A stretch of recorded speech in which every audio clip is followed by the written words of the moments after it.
everyone, it's Chris at DareTable 2024. Can you believe it's coming so fast? And we're not 100 days yet, but we're getting close. Fall, New York City. I mean, what's not to love? Tickets are still selling. We actually have the end of early bird tickets happening, I think, next week, June 1st. Still have not even gotten the email out to old attendees. So if you're an old attendee, you're like, why am I just finding out about this? You're going to get an email soon, and maybe I'll find a way to extend ticket sales for early bird prices even quicker. It is absolutely a pleasure today to introduce our first in our speaker series. For us at DareTable, one of the things we really strive for is the diversity of the speakers, but also the diversity of the content, right? It just can't be like, here's another CRM, because we know Airtable and the whole no-code movement, especially now with AI and the focus on enterprise and corporate, is so much different. So the speaker series is really for you to get to meet the people behind the event. So when you go to see them and you're saying, which session do I want to go to right now? Because we'll have multiple tracks all day long. You'll have some of this to look back on. Our first set of speakers, when I got this invitation, it actually came from someone who emailed me, who was at the conference, I think last year, I'll find out in a second. And they're like, hey, what's going on? And I said, oh my gosh, I would love for them to speak. I am a longtime fan of an organization called GAIA. They have videos all over the place. They do television shows. But like, I am a subscriber, like any notification on YouTube for this company. And they do the most amazing videos. I would say it's somewhere between like Discovery Channel and the Roman Catholic Church. And what I mean by that is it's super spiritual, it's inspiring, but like you can get your woo on, or you can get your science on, you can pick it, you can love it, you can find it.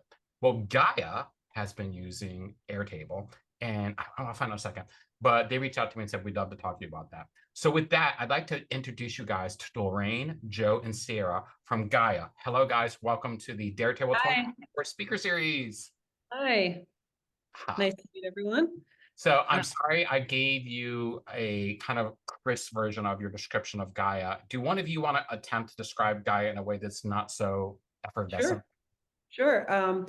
GAIA is usually described as a conscious media network. We have ad-free streaming network subscription of over 8,000 titles. We have a lot of originals, documentaries, series, like live events, and yoga.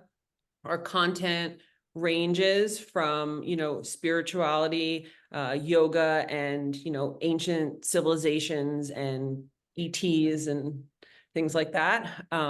So yeah, we try to open people's minds. And with that comes a lot of materials and assets behind the scenes. So that's what we'll talk about. I love consciousness raising media. That just blew my mind.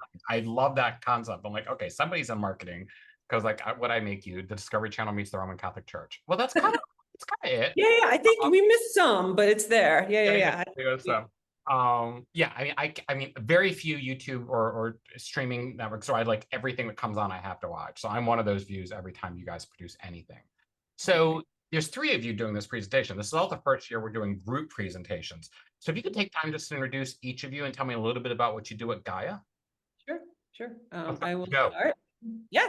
Okay. My name is Lorraine. I've been at GAIA for 13 years. Started, there's a history there, and I won't get into it, but it was like GAIA TV, and now it's GAIA. We kind of started with going from DVDs to transactional VOD, just selling and renting content. And then it sort of snowballed, and, we went into the streaming market.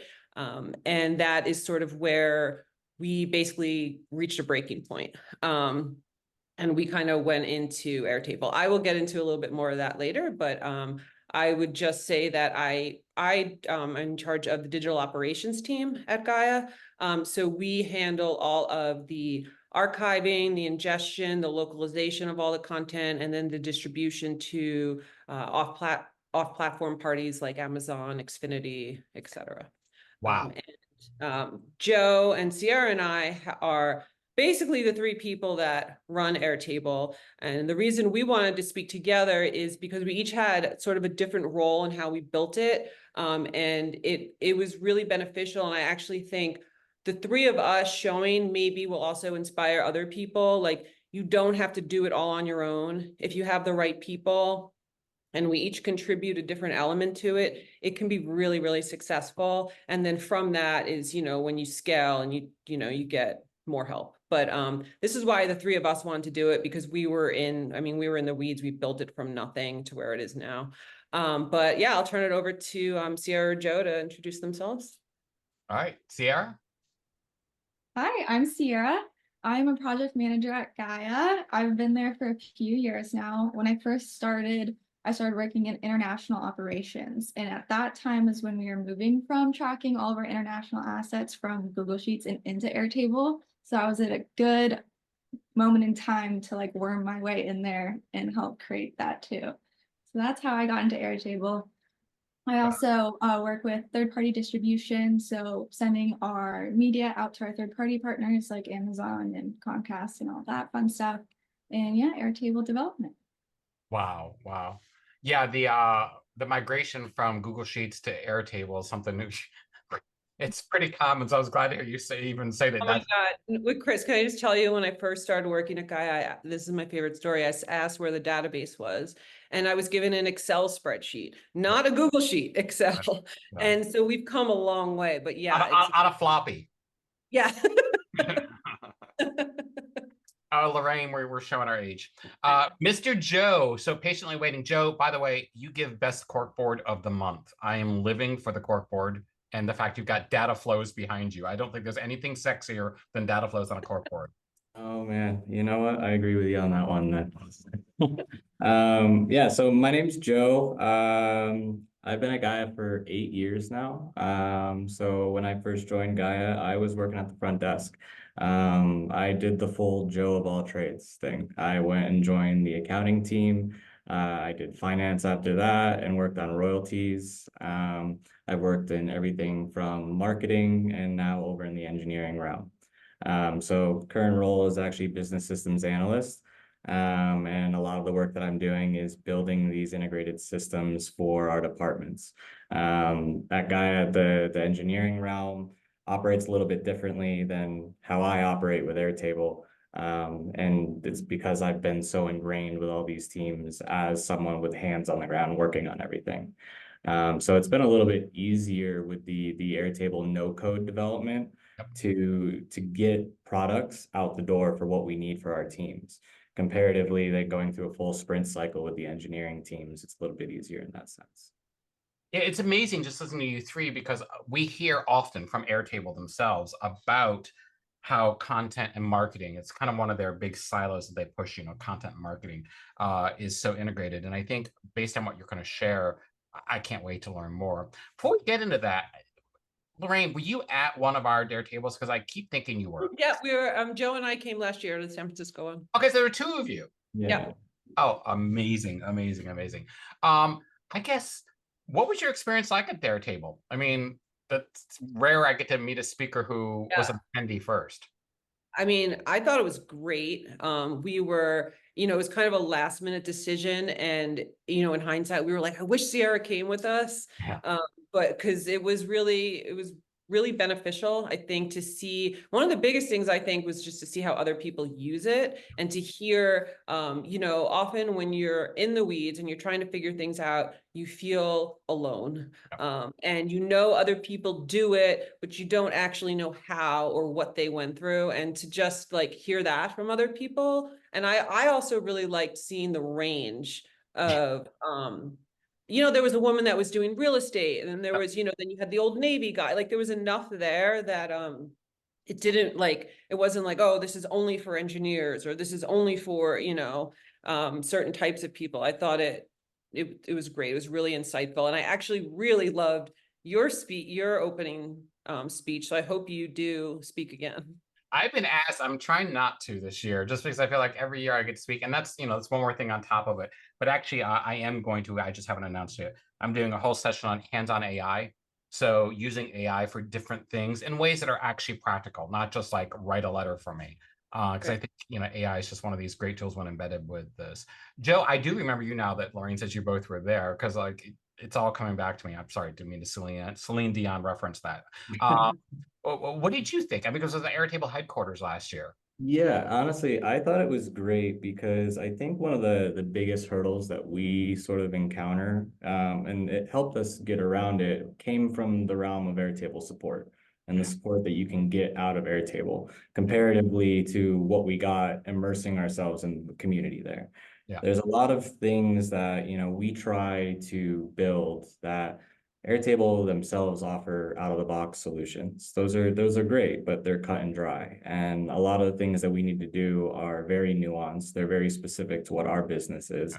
And in order to do that, you need to hear other people spitballing their ideas. You need to see how they've implemented it, see the structures of their automations or the buttons that they have on their interfaces. Yeah. You see that information, it gives you the ability to actually make those connections and build your base or build your environment the way that you need to. That's amazing. It's one of the things I really pride myself. So like the first tenet of like DareTable is always, and it's called DareTable because it's for a reason. It's like not Airtable, it's daring. Is always just like making sure, a lot of time people go to these communities, they share a problem. They don't share a solution. And DareTable's always really been about the solution, but it's always a story behind the solution, right? I always say, a spreadsheet without, an Airtable without a story is a spreadsheet. And I think so much of what we try to do at DareTable is just that, make it practical. And two of the things we do, I don't know if you guys remember this, is we do like an unconference we call Scare Table, where people get up and show for 5 minutes what they built. So they're not speakers; they just get up and like just do a 5-minute. You do that again. That was fun. Yeah, it's a big. Scare Table's back on this year, but the way it works is you go and then you say, "Hey," because usually after you've been at DareTable for a few hours, you're like, "I could do this."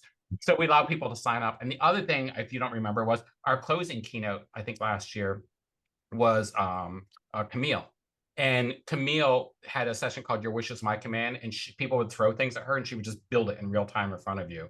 And to me, I just think one of my favorite things about the community and DareTable is the fact that people perform in front of you.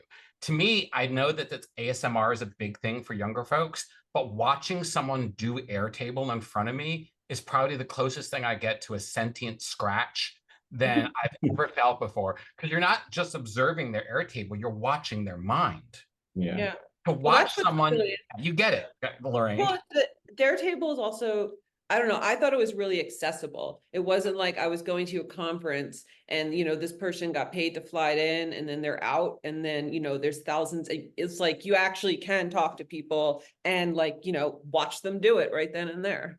Yeah, I always like to say it's Help Desk Live, because I kind of come from a help desk. So what made you, I guess, as speakers decide, or as attendees now decide to apply to speak? And by the way, thank you so much for even applying. I would say we were just proud of what we built and realized that, it would actually benefit people. There's other people in this, like Joe and Sierra and I were talking, how it's not just, you can relate this to any sort of creative asset content operations. We're dealing with media, but I think that that's for us what we wanted to do and wanted to share is, especially when you talk with maybe more so like graphic designers and agencies, it's the same level of chaos, and we want to just show people how you can organize the chaos. It doesn't have to be wrangling cats all the time. We can make it a little bit more succinct. I think there's an element to the fact that it's the same in almost every corporate culture where, departments are siloed and it's difficult for communication across borders. And I think that with what we've done with our Airtable implementation has really helped to build bridges over those and help create this culture where communication is at the forefront. And we think that, sort of telling that story will help other people to help, use something like Airtable to facilitate the same things for themselves. Joe, I loved what you just said. Because when I look at you and Sierra and Lorraine and hear about what you're saying, what just slammed me right when you were talking, Joe, was communication was at the forefront. It wasn't collaboration, it wasn't data, it wasn't reports, it was communication. And I think that's what people miss. Data tells the story. And the three of you coming at this from your three different points of view is something that I don't see in a lot of organizations. They usually hire some Airtable guru who comes in, who says, okay, this is the way the whole world fits to me, right? But each of you got to come in and work with your own mind. I guess, Sierra, for you, when you think about working with Lorraine and Joe, and specifically in Airtable, you probably bring something. Like I always say, some people are like really good at like feel and table, and some people are really good at like visualization. Some people are really good at like the end, like what do the reports look like? Some people are good at like the process. What is the Sierra magic in this?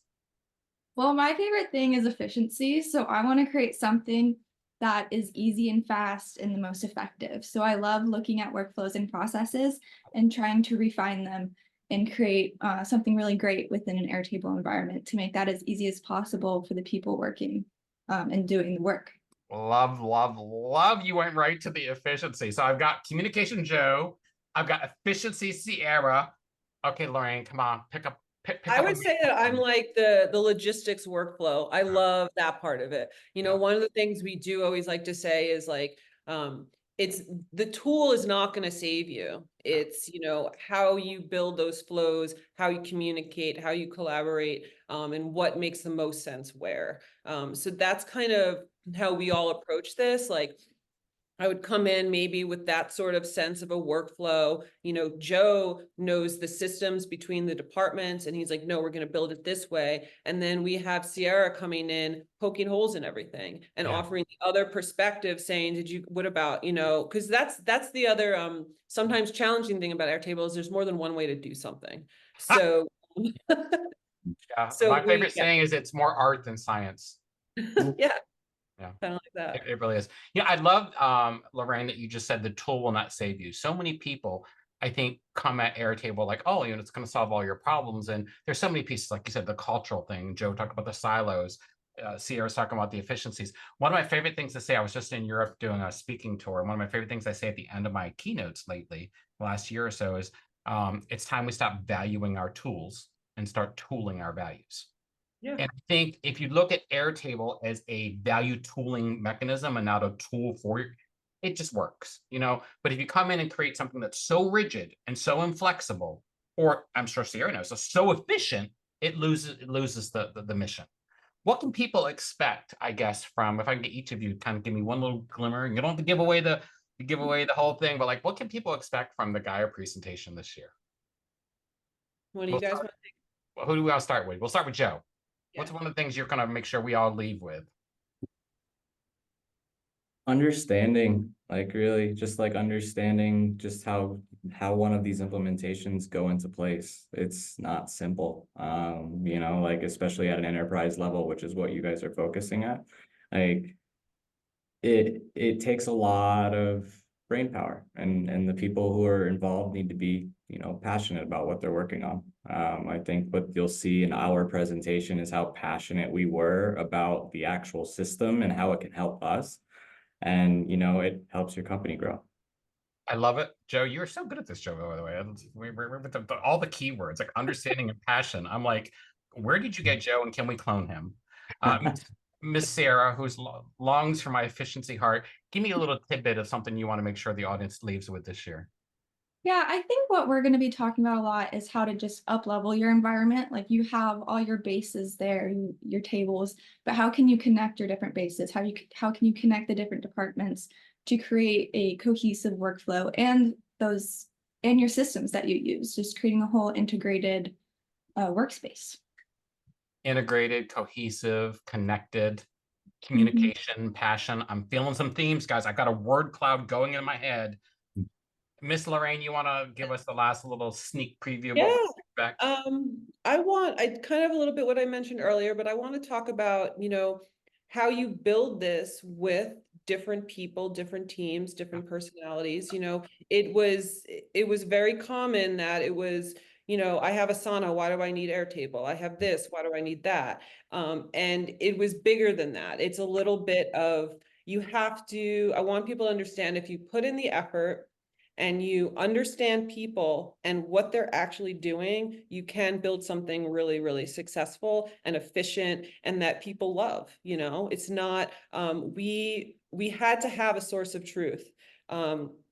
And but to have that source of truth, you can't just expect every different department to get there the same way, right? So that was part of it, is like peeling back the layers. And we spent months just being like, what is your process? And it was like, it was kind of funny and eye-opening because you had people with two different versions of their process on the same team, you know? Yeah. But yeah, I love that. I think that part of it is the cleanup, the investigation, the, you know, with working with the people to make it work, because the Airtable is collaborative, if you encourage it to be. And Yeah. that is what our intention is as well, is it's not like, the difference with Airtable is it's a much more accessible software too. And we are trying to parlay to people's strengths with it. So how do you like to view it? Okay, great. You know, we're not forcing you to do it this one way, but we are going to force you to think about what steps you're doing to get there and what makes the most sense. You know, Lorraine, I just love the way you articulated at the end, because I think so often if you take a piece of software like a Monday.com or an Asana or any of these tools, there's so many of them now. The way they're built traditionally is there's an interface that you and your team learn and you work with and you customize, and then you almost press your minds through the cheese grater of that interface. Whereas what you're describing, Lorraine, is your team took time to say, no, my people are the end product, not pieces of how their brain work. And how do we make the end product work? And I think that is just brilliant. I'm just so excited for your presentation, and especially New York in the fall. I mean, come on. no, the leaves, we don't have the leaves. I mean, we do have aspens out here, but it's a different color change than New York. Joe knows. Joe's from near Albany originally. Yeah. Where are you from, Joe? I grew up in Guilderland, which is probably, I know. I think you and I talked about this last year because you're about 30 minutes away.